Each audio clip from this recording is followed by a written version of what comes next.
Hello प्यारे बच्चों, welcome back to your खूबसूरत प्यारा सा चैनल सिद्ध बली क्लासेस। कैसे बच्चों आप सब? बढ़िया एकदम। पढ़ाई कैसी चल रही है? एकदम मस्त। ठीक है, तो बच्चों आपको याद होगा कि आज रिवीजन सीरीज़ का हमारा 5th वीडियो होने वाला है, 5th लेक्चर आप लोगों के लिए अपलोड होने वाला है। और मुझे पूरी उम्मीद है बच्चों कि आप लोग घर में बहुत सारा पढ़ रहे होंगे, है ना। आपको मज़ा आ रहा होगा फिजिक्स पढ़ने में। देखो मैं समझ रहा हूँ कि इस समय काफ़ी टाइम निकल चुका है, लेकिन जब आँख खुले तभी सवेरा। हम मेहनत करेंगे, जम के मेहनत करेंगे और बहुत जल्द हम मचाएंगे, फिजिक्स में फोड़ेंगे। ठीक है, तो एक बार थोड़ा सा रिवाइज कर लेते हैं, कि हमने लास्ट वीडियो में कहाँ तक और क्या समझा था। देखिए, लास्ट वीडियो में आपको मैंने पढ़ाए थे, अब पढ़ाए क्या थे, हम चल ही रहे थे कि पैरामीटर्स टू एक्सप्लेन मोशन की मोशन को किस तरीके से एक्सप्लेन करेंगे, उसको समझने समझाने के लिए क्या क्या पैरामीटर्स होते हैं। तो आपने देखे थे कि पैरामीटर्स टू एक्सप्लेन मोशन में मैंने आपको स्पीड समझाया था, इसका डेफिनेशन समझाया था। डेफिनेशन समझने के बाद मैंने आपको बताया था कि कैलकुलेट या तो एवरेज स्पीड करी जाती है या इंस्टेंटेनियस स्पीड करी जाती है। अभी मैंने आपको इंस्टेंटेनियस स्पीड नहीं समझाया है, बिकॉज उसका रीज़न ये है बच्चों कि हमको थोड़ा सा उसके लिए कैलकुलस आना चाहिए, जो कि मैं भी बेसिक मैथ्स के अंदर लेने वाला हूँ। ठीक है, तो एवरेज स्पीड आपने करा था, एवरेज स्पीड पे कुछ न्यूमेरिकल्स आपने करे थे, डेफिनेशन मैंने आपको समझा दी थी।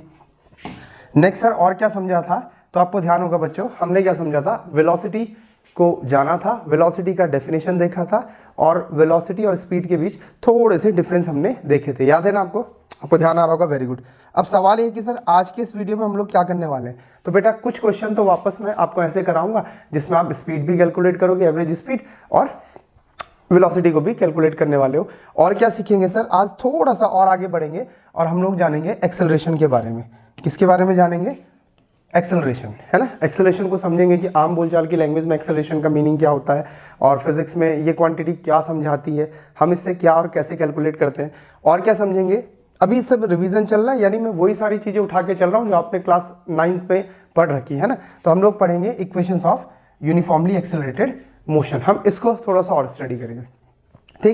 ठीक है, तो शुरू करें। चलिए, तो एक काम कीजिए, पेन और कॉपी निकाल लीजिए और हम स्टार्ट करने वाले हैं जीरो टू हीरो की अपनी जर्नी।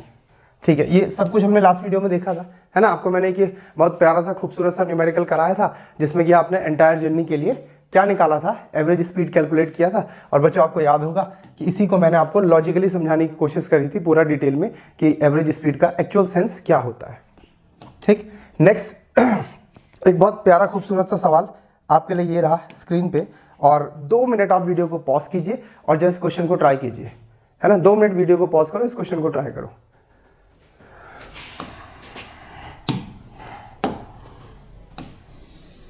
दो मिनट वीडियो को पॉज करो और इस क्वेश्चन को ट्राई करो। कर लिया?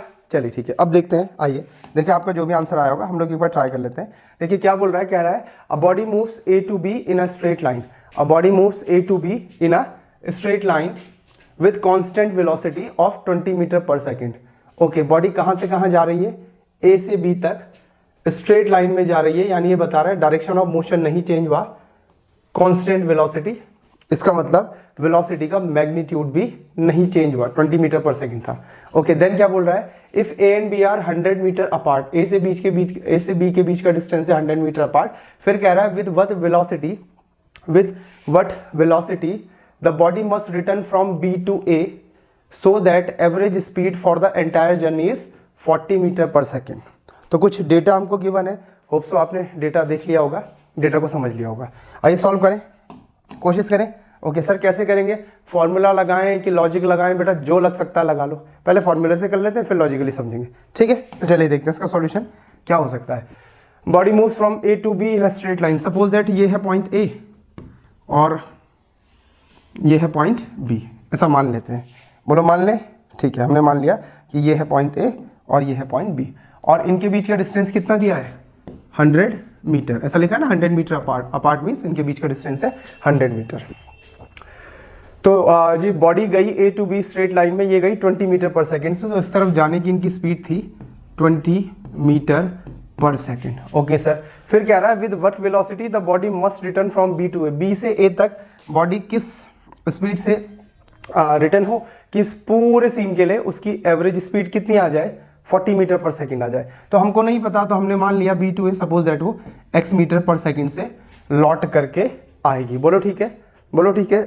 अच्छा, इसमें एक चीज़ और देखो बड़ी इंपॉर्टेंट है कि हमसे पूछा जा रहा है एवरेज स्पीड, हमसे पूछा जा रहा है एवरेज स्पीड, और आप बोल रहे होंगे कि सर यहाँ पे तो कांस्टेंट वेलोसिटी दे रखा है। अगर हम एवरेज स्पीड निकालने की कोशिश करें तो क्या था, आपको याद होगा, average speed is equals to total distance, याद आ रहा है ना, टोटल डिस्टेंस, मैंने एवरेज में ये बात समझा दी थी, upon total time, total time, यही तो करना है, बोलो, है ना। एवरेज स्पीड में total distance upon total time लेना है। अच्छा सर ठीक है, निकाल लेते हैं, लेकिन सर यहाँ पे तो कांस्टेंट वेलोसिटी दे रखा है। बेटा कोई दिक्कत नहीं, देखो एक बात को समझो, बड़ी इंपॉर्टेंट सी बात है, यहाँ पे आपके लिए एक्सप्लेन करता हूँ। अगर कोई व्हीकल इस डायरेक्शन में 20 मीटर पर सेकंड की स्पीड से चल रहा है ना, और कांस्टेंट है, मतलब इसी डायरेक्शन में चलेगा, डायरेक्शन ऑफ मोशन को चेंज नहीं करेगा, और इतनी स्पीड से चलेगा, ठीक। अगर मान लो कोई हमसे ऐसा पूछ रहा है, तो किसी ने बोला कि इसकी स्पीड लिखो, तो स्पीड तो आपको पता है कैसी क्वांटिटी, स्केलर, तो आपने कहा सर स्पीड होगी 20 मीटर पर सेकंड, ओके। किसी ने कहा इसकी वेलोसिटी लिखो, सर वेलोसिटी तो वेक्टर क्वांटिटी है, इसमें डायरेक्शन देनी पड़ेगी, हाँ देनी पड़ेगी, सर प्लस माइनस भी लगा सकते हैं, हाँ वन डायमेंशनल मोशन में लगा सकते हैं, कोई प्रॉब्लम नहीं है। तो आपने क्या करा कि इस तरफ के लिए पॉजिटिव एज्यूम कर दिया डायरेक्शन, और इस तरफ के लिए नेगेटिव। अब बताओ क्या मैं इस वेलोसिटी को -20 मीटर पर सेकंड नहीं लिख सकता? लिख सकता हूं ना, ओके। अगर मैं सॉरी इस तरफ के प्लस किया था, +20 मीटर पर सेकंड, यानी 20 मीटर पर सेकंड लिख सकता हूं। बोलो ठीक है, बोलो ठीक है। अच्छा तो सर कहना क्या चाह रहे हो? मैं सिर्फ ये कहना चाह रहा हूं कि चूंकि यहाँ पे लिखा था कि कांस्टेंट वेलोसिटी है, वेलोसिटी एक वेक्टर है, और कांस्टेंट होने का मतलब है ना ही उसकी डायरेक्शन चेंज हुई और ना ही उसका मैग्नीट्यूड चेंज हुआ। तो इस डायरेक्शन में, जिस भी डायरेक्शन में आप स्पीड को सीधे मैग्नीट्यूड उठा सकते हो, यानी 20 मीटर पर सेकंड। क्या ये बात समझ में आई? पक्का? और अगर अभी नहीं भी आई है तो वेक्टर्स पढ़ते समय बहुत अच्छे से आ जाएगी। बोलो ठीक है। चलो तो इतनी बात सर हमको समझ में आई, ठीक है। हमको तो अभी किसके साथ खेलना है? एवरेज स्पीड के साथ। तो आइए देखते हैं कि हम इसका क्या कर सकते हैं, इस एवरेज स्पीड का। ट्राई करते हैं इसे सॉल्व करने की, समझने की। इसको थोड़ा सा मैं इधर लेके आता हूँ, थोड़ा छोटा कर लेते हैं और इस तरफ लेके आते हैं। बोलो ठीक है, चलेगा? यहाँ कर लेते हैं, ठीक है ना। चलिए, तो हमने बोला कि हमको फाइंड आउट करना है एवरेज स्पीड। अच्छा तो इसको थोड़ा सा और खोल के लिख दूँ। टोटल डिस्टेंस का मीनिंग क्या हुआ? टोटल डिस्टेंस का मतलब हो गया ए से बी प्लस बी टू ए। बोलो ठीक है, पक्का? अच्छा, और टोटल टाइम का मतलब क्या हो गया? टोटल टाइम का मतलब हो गया time taken to move from A to B plus time taken to get back from B to A, है ना। ए से बी तक जाने का टाइम प्लस बी से ए तक आने का टाइम। आइए रखते हैं वैल्यूज। ए से बी का डिस्टेंस कितना है? 100 मीटर, ठीक है सर, रख दो चुपचाप, ओके। प्लस बी से ऑब्वियसली ये भी 100 मीटर है, तो रख दो चुपचाप 100 मीटर अपॉन। अब आते हैं टाइम पे, जरा टाइम ध्यान से सोचना। ए से बी जाना है, आप 20 मीटर पर सेकंड से चल रहे हो, यानी आप 1 सेकंड में 20 मीटर कवर कर रहे हो। तो 2 सेकंड में कितना करोगे? 40, 3 सेकंड्स में 60, 4 सेकंड्स में 80 और 5 सेकंड्स में 100। अच्छा, इट मीन्स कि ए से बी जाने में अगर हम 20 मीटर पर सेकंड से चल रहे हैं तो 100 मीटर कवर करने में 5 सेकंड्स लगेंगे, है ना। नहीं तो आप फॉर्मूला यूज कर लीजिए। क्या यूज करेंगे? Speed equals to distance upon time, then time will be distance upon speed. 100 metre जाना है 20 मीटर पर सेकंड की स्पीड से, 25 टाइम्स 100, 5 सेकंड्स, है ना। बोला आया समझ में? तो ए से बी का टाइम आया 5 सेकंड्स, पक्का? चलो प्लस अब कौन सा टाइम लिखना है सर? बी से ए का। ऐसा ही करेंगे, आप किस स्पीड से आ रहे हैं? x मीटर पर सेकंड से, और आना कितना है? 100 मीटर, तो टाइम कितना आएगा? डिस्टेंस अपॉन स्पीड, है ना। भाई देखो यूनिट मत ही लगाओ, कोई प्रॉब्लम नहीं है। आपको पता है स्पीड निकाली जा रही है, final answer metre per second में आएगा। तो आपको कंफ्यूजन हो रहा होगा तो मैं यूनिट्स यहाँ से हटा देता हूँ। यूनिट्स में इसलिए लगाता हूँ कि आपको थोड़ा सा याद रहे कि सब कुछ सेम यूनिट्स में चलना चाहिए। मतलब अगर हम टाइम को सेकंड्स में ले रहे हैं तो हमको डिस्टेंस को मीटर में लेना चाहिए। समझ में आ रही है ना बात? अगर हम टाइम को सेकंड्स में ले रहे हैं तो डिस्टेंस को मीटर में लेना चाहिए। तो जो स्पीड निकल कर आएगी that will be in metre per second. इस वजह से सिर्फ मैं इस बात को बता रहा हूँ। बोलो ठीक है। अच्छा, अब क्या करना है सर? बेटा कुछ नहीं करना, आपको इसको सॉल्व करना पड़ेगा, और सॉल्व करके जो भी आएगा वो हमारा आंसर होगा। तो आइए देखते हैं, इसको इरेज कर देते हैं, थोड़ा सा ये भी हटा देते हैं, है ना। इसको इरेज कर लेते हैं और यहाँ देखते हैं क्या बन सकता है। तो हमारे पास एक एक्सप्रेशन बच रहा है, दैट इज कितना है? देखो एक्सप्रेशन है हमारे पास, average speed is equals to 100 + 100 is 200। Average speed is equals to average speed is equals to 200 over 5, इसका एलसीएम ले लें, अपॉन में 1 लगा के 5x प्लस 100, 5x प्लस 100 है ना, एलसीएम ले रखा है मैंने, और होल के अपॉन में आएगा x। बोलो ठीक है, पक्का। चलो एवरेज स्पीड कितनी दी है क्वेश्चन के अकॉर्डिंग, 40 मीटर पर सेकंड होनी चाहिए, ये लिखा है ना, so that average speed for the entire journey is 40 metre per second. तो इस एवरेज स्पीड की जगह मैं रखने जा रहा हूँ 40, बोलो करेक्ट है, ओके। इक्वल्स टू में कितना आया सर 200, ठीक है, अपॉन 5x प्लस 100।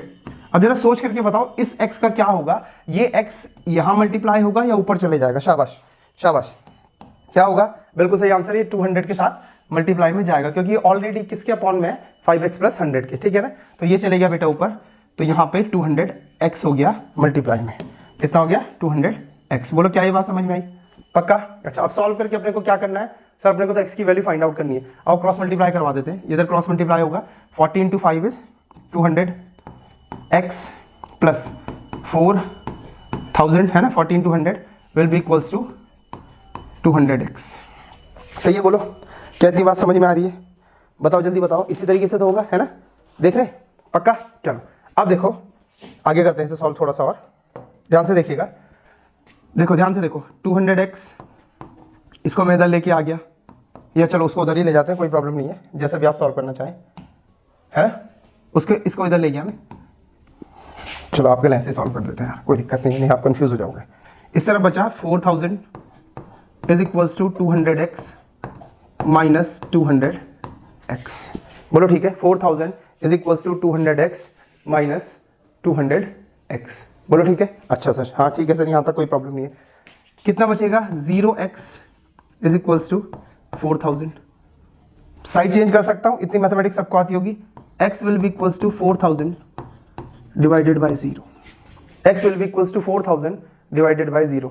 0 का टेबल पढ़ो और ढूंढो कितने टाइम्स 4000 आता है ना, बिल्कुल सही सोच रहे हो आप कि सर ये तो आता ही नहीं है भाई, 0 1 भी 0, 0 2 टाइम्स भी 0, 0 3 टाइम्स भी 0, 0 4 आवर्स भी 0, 0 5 आवर्स भी 0, तो क्या बोलेंगे, नॉट डिफाइंड है ना, नहीं बता सकते, ये तो बोलेंगे कि सर इसके आंसर को नहीं बता सकते। बोलो सही है ना, ये तो बोलोगे कि सर इसके आंसर को तो नहीं बता सकते है ना। अच्छा तो क्या लिखें सर, तो क्या लिखें, तो बहुत सिंपल सा है, क्या लिखोगे, x will be equals to infinite है ना, कि मतलब 0 को किसी इन्फिनाइट से इनटू करेंगे तब जाकर के कहीं 4000 आएगा, मतलब मैं अभी भी कह रहा हूँ कि नहीं निकाला जा सकता, पॉसिबल ही नहीं है। दूसरी लैंग्वेज में एक बात बोल दूँ, यहाँ पे बोल दूँ नॉट पॉसिबल। अरे देखो ना, क्लियर कट मैथमेटिक्स इस बात का जवाब दे तो रही है, मैथमेटिक्स बोल तो रही है कि भैया आप हमारे पास ऐसा कोई नंबर है ही नहीं जिसको आप 0 से इनटू करो और आप 4000 लेकर के आओगे, so not possible, not possible. ये क्या हुआ, बिल्कुल सही आंसर है, अरे नहीं डाउट मत करो, बिल्कुल सही आंसर है। अब जरा इसको प्रैक्टिकली समझते हैं, तब आपको ज़्यादा अच्छा समझ में आएगा, इसको जरा प्रैक्टिकली देख लेते हैं, आओ देखें प्रैक्टिकली। चलो क्या था सवाल, क्वेश्चन था A और B के बीच का डिस्टेंस था 100 मीटर है ना, ओके, और जाने की स्पीड थी, A से B तक जाने की स्पीड थी 20 मीटर पर सेकेंड, कितनी थी 20 मीटर पर सेकेंड की स्पीड से गया था, तो जाने में कितना टाइम लग गया बच्चों, 5 सेकेंड, बिल्कुल सही आंसर, 5 सेकेंड्स लग चुके हैं। अच्छा अब इन्होंने कहा था कि इस पूरी जर्नी के लिए, एंटायर जर्नी के लिए स्पीड होनी चाहिए 40 मीटर पर सेकेंड, कितनी होनी चाहिए 40 मीटर पर सेकेंड। देखो अगर ये 40 मीटर पर सेकेंड की एवरेज स्पीड से जा रहे हैं तो टोटल डिस्टेंस कितना हो गया 200, कितना हो गया 200, और टाइम कितना लगना चाहिए वो निकालते हैं, तो टाइम इक्वल्स टू, ऐसा लिख दूं, total time equals to total distance upon average speed. कुछ नहीं करा यार मैंने, वही तो लिखा, एवरेज स्पीड इक्वल्स टू बोलो total distance upon total time. Total distance होना है बच्चों 200 मीटर और एवरेज स्पीड लेनी है 40 मीटर पर सेकेंड की, है ना। देखो कितना आएगा, काट पीट के 5 सेकेंड्स, यानी फिर इस मूविंग बॉडी का मूव करने का टोटल टाइम होना चाहिए 5 सेकेंड्स का। अब बताओ क्या ये पॉसिबल है, अब बताओ क्या ये बात पॉसिबल है पॉसिबल, कहाँ से पॉसिबल है, देखो ना 5 सेकंड तो इसको जाने में लग गए थे, ए से बी तक जाने में ही 5 सेकंड्स कंप्लीट हो चुके हैं, तो अगर ए से बी तक जाने में 5 सेकंड कंप्लीट हो गए तो वापस आने के लिए तो टाइम बचा ही नहीं, तो आप ये तो बोलो कि इन्फिनाइट स्पीड से चले, या दूसरी लैंग्वेज में सीधे बताऊं तो पॉसिबल ही नहीं है सर, आपने सिर्फ 5 सेकंड का टाइम दिया है और जाने में 5 सेकंड लग गए, तो अब तो पॉसिबल ही नहीं है कि वापस आ सके। क्या ये बात क्लियर हुई, पक्का। क्या ये बात समझ में आई है? पक्का पक्का। चलिए, तो होप सो ये बच्चों आपको समझ में आ गया होगा। आप इसको चाहें तो ये कंसेप्चुअल हमने समझा है, ये हमने कंसेप्चुअल समझा है, कंसेप्ट के अकॉर्डिंग हम लोग इसको समझ रहे थे। होप सो आपको आ गया होगा। आ गया है ना? पक्का। चलिए आगे बढ़ जाओ। ठीक है, आगे बढ़ते हैं।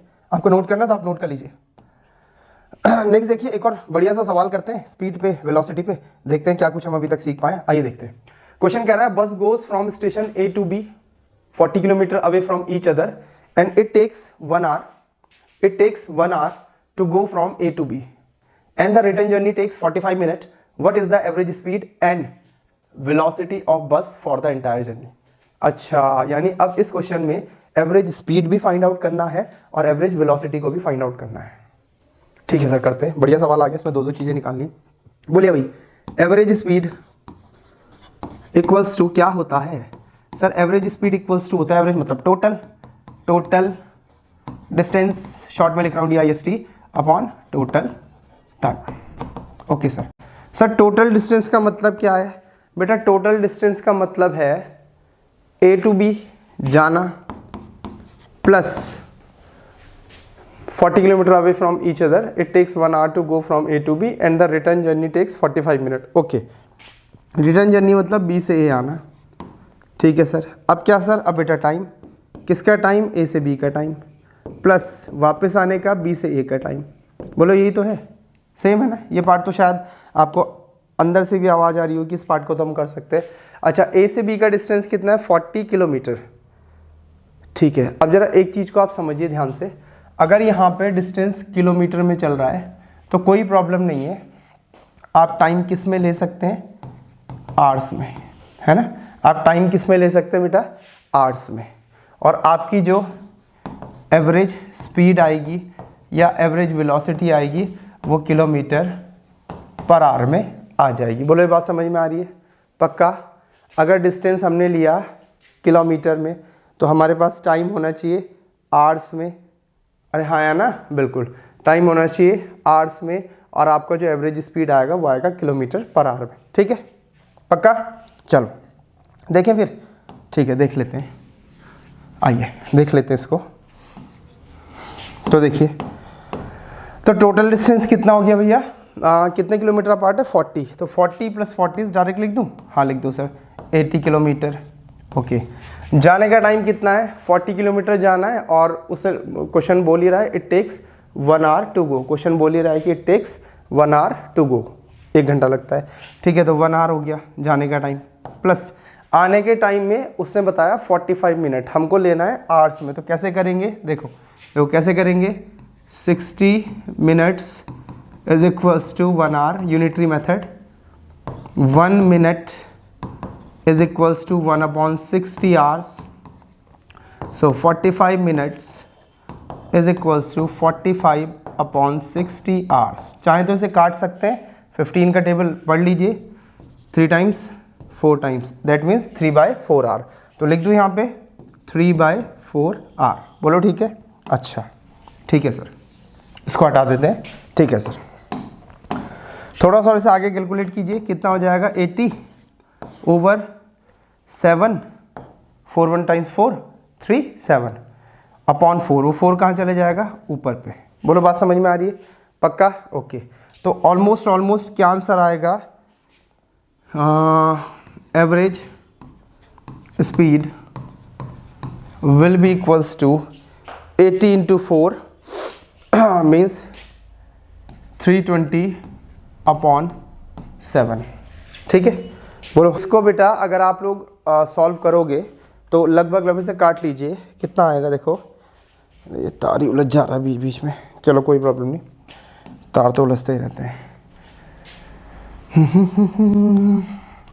7 5 times 35, 7 4 times 28, तो 28, ओ सॉरी 7 4 times 28, कितना बचा? 29 30 31 32 40 हो रहा है, आई थिंक, है ना? 40 हो रहा है। सो 7 4 times 28, 7 5 times 35 जाएगा। ठीक है सर, 5 times 35 जाएगा, फिर बचा 5 50, डेसिमल लगाएंगे, 0 बढ़ाएंगे। 7 7 times 49, ओके अगेन कितना बच रहा है 49, ठीक है। तो करीब करीब 45.77 किलोमीटर पर आवर का एवरेज स्पीड आ जाएगा। ये रहा भैया हमारा आंसर, है ना। तो कुछ भी नहीं है यार, ये सारे क्वेश्चन मैं इससे करा रहा हूँ कि बस आपको क्या हो जाए, आपको फॉर्मूला याद हो जाए, आपको थोड़ा सा कॉन्फिडेंस आ जाए कि न्यूमेरिकल भी हम लोग उड़ा ही सकते हैं। बोलो हाँ या ना, है ना। तो ये आपका एवरेज स्पीड का आ गया आंसर, बस हो गया एवरेज स्पीड। अच्छा अब सर एवरेज वेलोसिटी भी निकालना था, है ना। अब एवरेज वेलोसिटी भी निकालना था इस पूरी जर्नी के लिए। अच्छा तो एवरेज वेलोसिटी क्या होगा, एवरेज वेलोसिटी क्या होगा सर, बहुत सिंपल है बेटा। जैसे एवरेज स्पीड में हम क्या करते थे, total distance travelled upon total time taken, तो एवरेज वेलोसिटी में आएगा नेट डिस्प्लेसमेंट या टोटल नेट डिस्प्लेसमेंट लिख देते हैं, net displacement upon total time, बहुत सिंपल है, अपॉन टोटल टाइम। हाँ अब देखो इसका नेट डिस्प्लेसमेंट कितना है, डिस्प्लेसमेंट कैसे चेक करते थे, इनिशियल पोजीशन, जिस टाइम से देखने की बात करेगा इनिशियल पोजीशन और फाइनल पोजीशन के बीच का स्ट्रेट लाइन लेते थे। यहां देखो क्वेश्चन में क्या बोला था, bus goes from A to B, okay sir, and return return return यानी बी टू ए।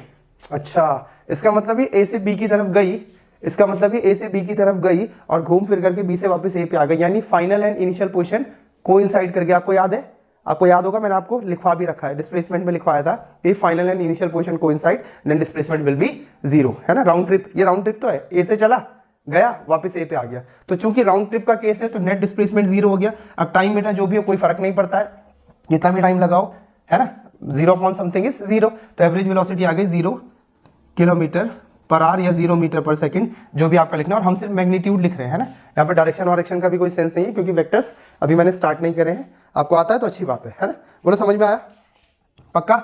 तो ये हो गया हमारा एवरेज वेलोसिटी पे क्वेश्चन, क्लियर है, कोई डाउट तो नहीं है। आप एक बार पॉज करके नोट कर लीजिए, मैं साइड हो जाता हूँ, आप इसे पॉज कीजिए, नोट कर लीजिए। चलिए कर लिया, पक्का नोट कर लिया। चलो आगे देखते हैं कुछ और, देखिए और क्या इसमें। अच्छा अब हमको सीखना है बेटा एक नई फिजिकल क्वांटिटी एक्सेलरेशन के बारे में, जिसको कि जनरली आप लोग आप में से अगर कोई बाइक स्कूटी चलाते होंगे, नहीं चलाते होंगे तो आपने देखा होगा। तो एक हम टर्म यूज करते हैं कि पिकअप बढ़ाओ, देखा है ना, ऐसे स्ट्रिंग पकड़ते हैं और राइट हैंड साइड में होता है ऐसे घूम घूम घूम का आवाज आता है, हम लोग पिकअप बढ़ाते हैं, इस तरीके से पिकअप बढ़ाते हैं। जनरली मैं कह सकता हूं कि आप लोग गाड़ी को एक्सेलरेट कर रहे हो, एक्सेलरेट कर रहे हो। क्या होता है पिकअप बढ़ाने से, जरा याद करो। सर ये होता है पिकअप बढ़ाने से, ये होता है कि गाड़ी हमारी तेज चलनी स्टार्ट कर जाती है। बोलो हाँ या ना, चलती है ना, पक्का, ठीक है। तो देखो एक्सेलरेशन को हम क्या समझ सकते हैं, it is time rate of change in velocity. हाँ बिल्कुल सही answer, it is time rate of change in velocity, कि टाइम के साथ वेलोसिटी में क्या चेंज आ रहा है, इसी को बेटा एक्सेलरेशन कहा जाता है, या इसी को हम आम बोलचाल की भाषा में पिकअप कहते हैं। बोलो क्या ये बात समझ में आई, पक्का, क्या ये बात समझ में आई। अच्छा सर मैथमेटिकली इसे कैसे लिखेंगे, देखें एक्सेलरेशन का सिंबल हमारे लिए रिजर्व है, हम ए का इस्तेमाल करेंगे, small a will be equals to, small a will be equals to change in velocity, और फिजिक्स में चेंज को दिखाते हैं हम लोग डेल्टा से। किससे दिखाते हैं, डेल्टा नहीं, छोटा सा ट्राइंगल टाइप बना लेंगे, अपॉन टाइम रेट बोला है ना, टाइम रेट यानी चेंज इन टाइम, यानी चेंज इन टाइम। अब देखो इसको रिप्रेजेंट करने के दो तरीके हैं, फर्क ये है वी स्टार्ट करा था u वेलोसिटी से, तो चेंज कितना हो गया v minus you upon time t2 minus t1। ये आपको याद होगा, ऐसा आपने क्लास 9 में सीखा हुआ है, v minus you upon t2 minus t1। अगर मैं इतना बड़ा ना लिखना चाहूँ तो मेरे पास एक और नोटेशन है, मैं a को ऐसा भी लिख सकता हूँ, देखो acceleration equals to delta v upon delta t।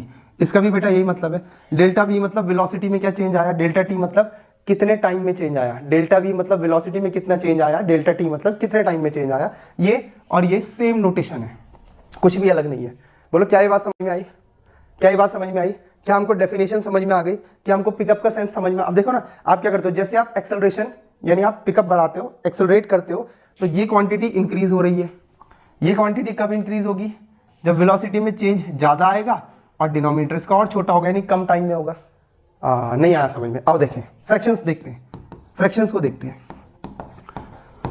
मैं आपसे कह रहा हूं 1/2 और 1/3 में से कौन बड़ा है, पहले आराम से सोच के बताओ, 1/2 और 1/3 में से कौन बड़ा है, ध्यान से सोचो, अच्छा सर 1/2 का मतलब होता है आधा, आधा मतलब 50%, और 1/3 1/3 का मतलब होता है कितना होता है 33.33%। अब तो क्लियर कट दिख रहा होगा कि 50% बड़ा होता है, बोलो हाँ या ना। अच्छा जरा कंपेयर करेंगे, दोनों ही फ्रैक्शंस का न्यूमरेटर सेम है, तो जिस फ्रैक्शन का डिनोमिनेटर जितना छोटा उस फ्रैक्शन की वैल्यू उतनी बड़ी, है ना। जिस फ्रैक्शन का डिनोमिनेटर जितना छोटा उस फ्रैक्शन की वैल्यू उतनी बड़ी। इसीलिए तो मैंने बोला कि अगर इस फ्रैक्शन को यानी एक्सेलरेशन को ज्यादा लाना है तो आपको इसके डिनोमिनेटर को छोटा करना पड़ेगा, यानी टाइम में बहुत कम चेंज होना चाहिए। यानी आप एक्सेलरेट कर रहे हैं 1 सेकंड में, है ना, आप एक्सेलरेट कर रहे थे 1 सेकंड में, तो आपकी गाड़ी ऐसी होनी चाहिए कि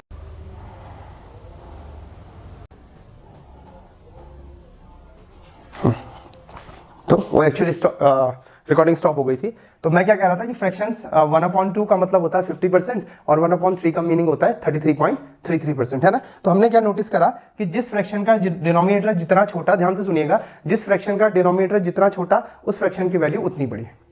क्लियर। अच्छा हम क्या बात कर रहे थे, हम आपको एक्सेलरेशन समझाने की कोशिश कर रहे थे बच्चों। तो आपको याद होगा कि अभी अभी हमने देखा कि एक्सेलरेशन फ्रैक्शन होता है किस किस का, change in velocity upon change in time का। तो अगर मैं चाहता हूं कि इस फ्रैक्शन की वैल्यू ज्यादा आए, अगर मैं चाहता हूं कि इस फ्रैक्शन की वैल्यू ज्यादा आए तो टाइम यानी डिनोमिनेटर को मुझे छोटा करना पड़ेगा, है ना।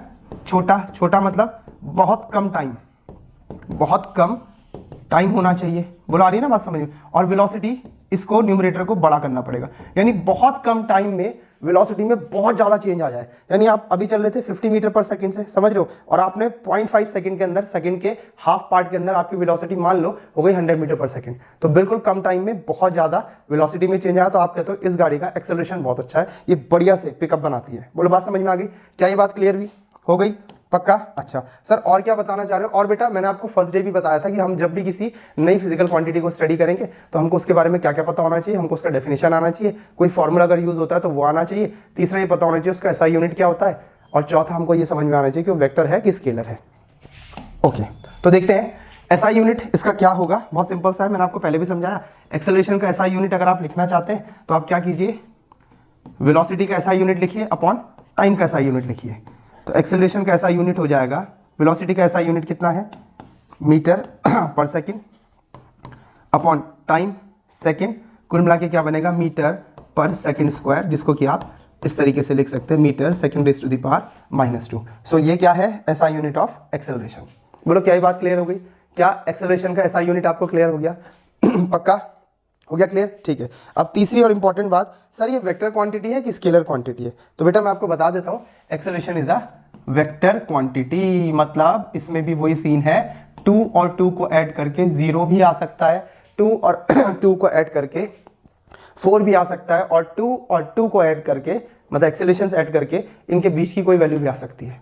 अब कैसे आती है ये वेक्टर्स जब मैं आपको पढ़ाऊंगा तो अच्छे से एक्सप्लेन करूंगा, बट फॉर द टाइमिंग हमको ये बात समझ में आनी चाहिए कि कोई फिजिकल क्वांटिटी वेक्टर्स है तो उसके लिए हम वेक्टर अलजेब्रा का इस्तेमाल करेंगे, और स्केलर है तो ऑर्डिनरी मैथ्स का यूज कर लेंगे, ठीक है।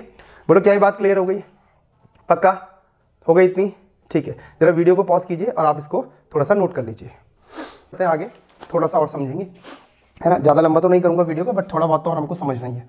तो अब क्या समझे सर, मैंने आपको बताया था कि थोड़ा सा हम लोग equations of uniformly accelerated motions को भी जानेंगे। तो हेडिंग लगा लीजिए, इक्वेशंस ऑफ यूनिफॉर्मली, मेरे साथ साथ ही लिख लो इस चीज को, तो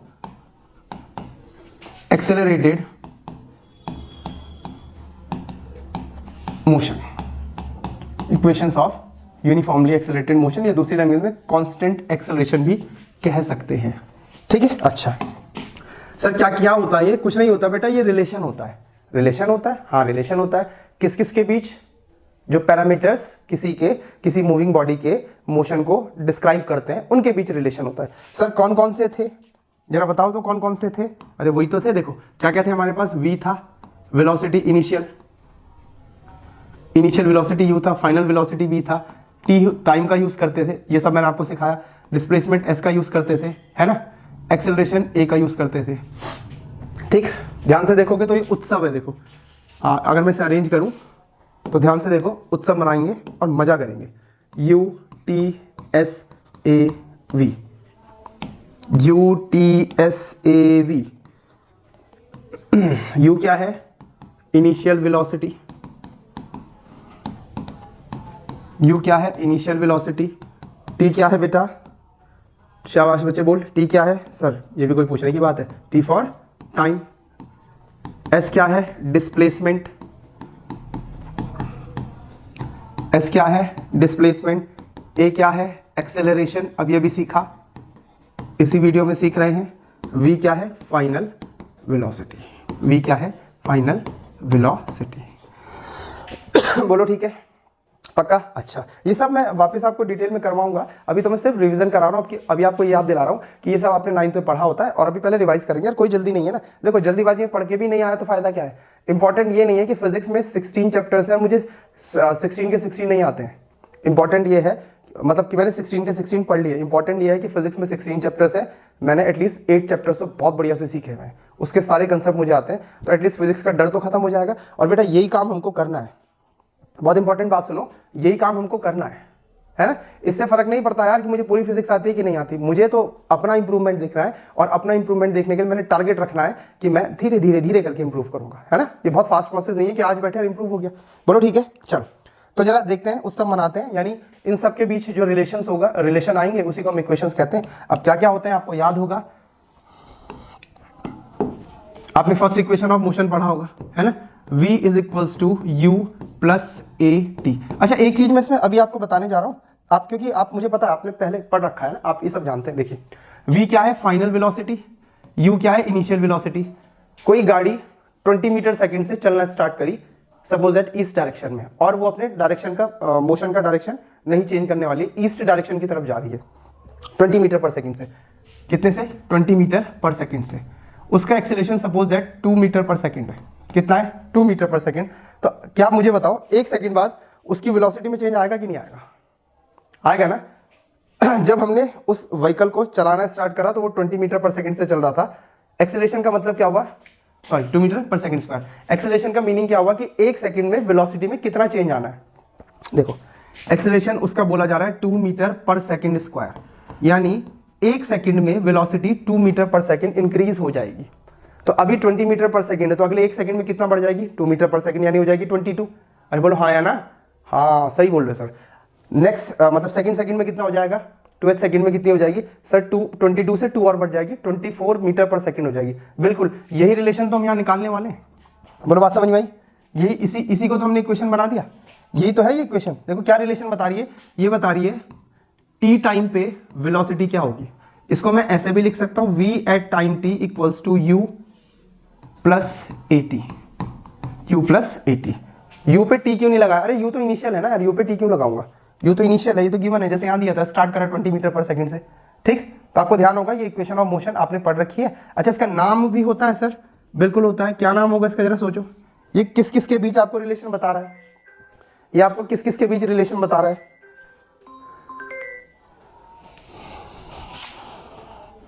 ये आपको किस किस के बीच रिलेशन बता रहा है, जरा देखो, देखो जरा इसे ध्यान से, ये किस किस के बीच रिलेशन बता रहा है। तो आपके मन से किस किस के बीच ये आपको रिलेशन बता रहा है, तो आपके मन से आवाज आ रही होगी कि सर इसमें है फाइनल वेलोसिटी, फाइनल वेलोसिटी, ये है इनिशियल वेलोसिटी जो कि कांस्टेंट है, ये तो दी रहेगी, ये थोड़ी बदल जाएगी। अच्छा ये है एक्सेलरेशन, वो भी आपने बोला है यूनिफॉर्मली यानी कांस्टेंट, जो बदलेगा ही नहीं, तो ये भी सर कांस्टेंट है। ठीक है सर, ये भी क्या है, कांस्टेंट है। तो बदलेगा कौन सर, टाइम बदलेगा सर, टाइम बदलेगा, और टाइम के बदलने से वेलोसिटी बदलेगी। आया ना समझ में, टाइम के बदलने से वेलोसिटी बदलेगी, टाइम के बदलने से वेलोसिटी बदलेगी, यानी ये वेलोसिटी टाइम रिलेशन है बेटा। हाँ ये वेलोसिटी टाइम रिलेशन है। बोलो क्या लिख दूं, देखो v is function of t है, यहाँ पे मैंने फंक्शन इसीलिए आपको समझाया था। फाइनल वेलोसिटी या velocity is function of time दिखाई दे रहा है। बोलो आया समझ में, पक्का। तो इस रिलेशन का नाम क्या है, velocity time relation, velocity time relation. तो 9th में शायद आपने ये इनका नाम नहीं सीखा होगा, बट अब बड़ी क्लास में आ रहे हैं तो इतना और सीख लेंगे, क्या प्रॉब्लम है। बोलो ठीक है, पक्का। चलो चलो सर और भी इक्वेशन होती है, हाँ बेटा आपको बिल्कुल सही, आप सोच रहे हो और भी तो थी, याद है आपको एक इक्वेशन और होती थी, s is equals to u t plus half of a t square. Class 9th की है, नहीं पढ़ा तूने 9th में, कोई प्रॉब्लम नहीं है, अब मैं सिखाऊंगा, साथ साथ सीखते जाना है। ये अप्रोच नहीं रखनी यार कि हाँ मैंने तो 9th में पढ़ा ही नहीं पढ़ा कोई बात नहीं, अब तो पढ़ा रहा हूँ, अब तो सीख लो, कोई दिक्कत नहीं, ठीक है ना। चलो, तो s equals to u t plus half a t square. अब एस क्या है फिर से सर? डिस्प्लेसमेंट। सोच के बता ये चेंज होगा टाइम के साथ कि नहीं होगा? सोच के बता टाइम के साथ बदलेगा कि नहीं बदलेगा? कोई व्हीकल मूव कर रहा है तो यू क्या है? Initial velocity. देख मैं यहाँ लिख रहा हूँ, ये तो कांस्टेंट है। टाइम वेरिएबल है, बिल्कुल सही सर। एक्सेलरेशन कांस्टेंट है, 1/2 एक कांस्टेंट है, फिक्स है, 1/2 की वैल्यू नहीं चेंज होगी, और ये वापस टाइम वेरिएबल है। तो डिस्प्लेसमेंट ही बदलेगा, तो डिस्प्लेसमेंट वेरिएबल है। यानी इसमें दो चीजें वेरिएबल है बेटा, कौन कौन सी? Displacement and time. कौन कौन सी? Displacement and time. तो क्या मैं लिख लूं? S is function of time. ये यही वाला रिलेशन तो है, displacement time relation, displacement time relation, displacement time relation. हाँ, सेकंड वाली का नाम ये है, ठीक है। आया बात समझ में? अच्छा, इसका एक और आपने 9th में फॉर्मूला पढ़ा होगा, है ना, डिस्प्लेसमेंट फाइंड आउट करने का, याद है आपको? आपने पढ़ा होगा displacement s equals to average velocity into time. Displacement equals to average velocity into time. और अगर आपको याद होगा, अगर मुझे दो वेलोसिटी दी है u और v, तो एवरेज कैसे निकलेगा? u plus v upon 2 multiplied by जो भी टाइम इसमें बताया गया है, u plus v upon 2 multiplied by time. तो हम दोनों का यूज कर सकते हैं, है ना। देखो ये भी वैसा ही रिलेशन तो है, डिस्प्लेसमेंट और टाइम में रिलेशन है, ये भी डिस्प्लेसमेंट और टाइम में रिलेशन है। बोलो बात समझ में आ रही है? पक्का? ओके। और अब आते हैं थर्ड रिलेशन पे, जो आपने यूनिफॉर्मली एक्सेलरेटेड मोशन के लिए पढ़ा हुआ है। कौन सा? जरा याद करें। आपने पढ़ा हुआ है v square is equals to u square plus 2as, ठीक है। ओके, अब इसमें होमवर्क क्या है आज? इसमें होमवर्क क्या है बेटा? इसमें होमवर्क ये है कि इस रिलेशन का नाम आपने मुझे बताना है कि किस किस के बीच रिलेशन है। आपने सबसे पहले पहचानना है कि कांस्टेंट कौन, वेरिएबल कौन, उसके बाद जो दोनों वेरिएबल है उनका नाम लिख देना है कि सर ये दिस दैट का रिलेशन है। आ रही है बात समझ में? पक्का? बोलो, इतनी बात समझ में आ रही है? पक्का? ठीक है। तो बेटा आज वीडियो को मैं यहीं कंप्लीट कर रहा हूँ। आप लोगों का काम क्या है कि मैंने जो पढ़ा है एक बार प्लीज उसको रिवाइज करें, देखें और पूरी मेहनत करें। बहुत आसान सब्जेक्ट है फिजिक्स, भरोसा रखो, अपनी कमजोरियों को पहचानना सीखो कि मुझे क्या नहीं आ रहा है। देखो ये बोलना बहुत ईजी है, बहुत टफ है फिजिक्स। दुनिया का कोई भी काम, है ना, हमारे लिए बहुत आसान होता है कि हम गिव अप कर देते हैं कि अरे अरे ये तो बहुत टफ है, हमसे नहीं हो पाएगा। अरे होगा भाई। करना क्या होता है, हमको सिर्फ ये पहचानना होता है कि कमी कहाँ पे आ रही है। जैसे मैंने आपको बताया कि अगर फिजिक्स आपसे नहीं हो पा रही है तो मतलब 99.9% केसेस में दिक्कत ये होती है कि टीचर आपको पढ़ा रहे हैं, आपको थ्योरी बड़ी अच्छी समझ में आ रही है, कंसेप्ट समझ में आ रहे हैं, लेकिन आपसे न्यूमेरिकल सॉल्व नहीं हो रहे हैं, और फिर आपको फीलिंग आता है कि हमको फिजिक्स समझ में नहीं आ रही है। अब ऐसा क्यों होता है बच्चों? क्योंकि आपकी मैथमेटिक्स पे कमांड कम है, आपकी मैथमेटिक्स वहाँ पे वीक हो जा रही है, इस वजह से आपके आंसर्स नहीं निकलते हैं और आप बोलते हैं कि फिजिक्स बहुत टफ है ना। तो बहुत टफ नहीं है, बहुत आसान है।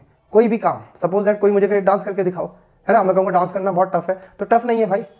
पूछो अपने आप से कि क्या मैं इसकी तैयारी कर रहा हूँ, क्या मैं प्रिपरेशन करता हूँ। अगर मैं डांस की प्रैक्टिस करूंगा तो डांस भी कर लूंगा। मैं ये नहीं कह रहा हूँ कि बहुत जल्दी हम परफेक्ट हो जाएंगे, बहुत जल्दी तो नहीं होते हैं, इट टेक्स टाइम। लेकिन हमारा क्या हिसाब होना चाहिए, हम कंटिन्यूस इंप्रूवमेंट करते रहें, है ना। इंप्रूवमेंट करेंगे तो बढ़िया सीख जाएंगे, ठीक है। तो आज कंप्लीट करते हैं इसको। गुड बाय बच्चों, जय हिंद, मिलते हैं नेक्स्ट क्लास में।